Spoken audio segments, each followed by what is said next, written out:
But then, I suppose it can be difficult to get to know people, especially in a big crowd. Do all the hundreds of people in this picture know each other? It's called Britain at Play. A man called L.S Lowry painted it when, actually, Britain was at war. There wasn't always much money about, and times were hard for these people who worked in factories and cotton mills. Lowry decided to paint them on their day off, here in this park called Angel Fields in Manchester. I fancy going to say hello to a few of them.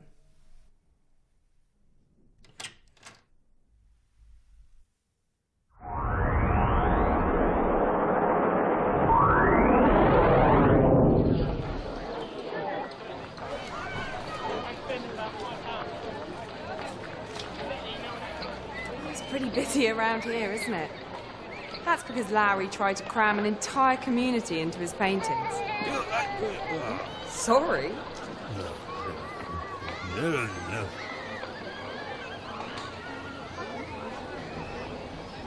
Lowry didn't just paint, he had a job too, which included walking the streets and collecting rent from people's houses. That must have been a lonely thing to do. But while he was out, he would draw all the characters he saw on old scraps of paper or envelopes, and they would end up in his paintings. No one was left out. Dogs, children, gossiping housewives, families out for a stroll. Oh! He really needs to look where he's going. And you can imagine the noise.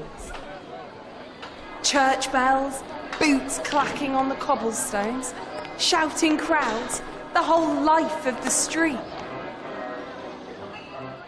Lowry understood how important entertainment was for bringing people together. Look at this huge crowd here. It's like a pop concert, but with trumpets and tubas. And I've realised why it's so cold here.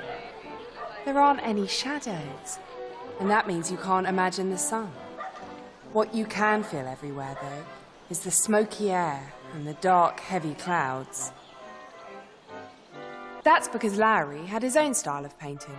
All of his pictures are made using just 5 colours: ivory black, vermilion red, Prussian blue, yellow ochre, and finally, flake white, which he would spread in thick layers to make the background.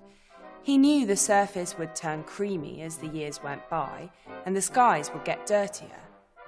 Lowry used these simple colours to paint his simple-looking people. He wanted just a few quick brushstrokes to show us how fragile they are. And without shadows, their thin bodies stand out even more. And Lowry didn't just work with brushes. He used cloths, penknives, fingertips, and even nails. And all Lowry's people share their world with something else: the factories. No matter where you look in the painting, your eyes always end up rising to the smoking chimneys on the horizon. It must have been how the people felt too. Even when they were playing on their days off, these big buildings kept towering over them. Maybe that's why Lowry makes the people feel so tiny and lost underneath them, like helpless little ants. Walking the streets, collecting rent, Lowry saw what it was like to feel lonely and lost, even when you were in a big crowd. That's why it's important to look out for people and say hello. Come on, this way.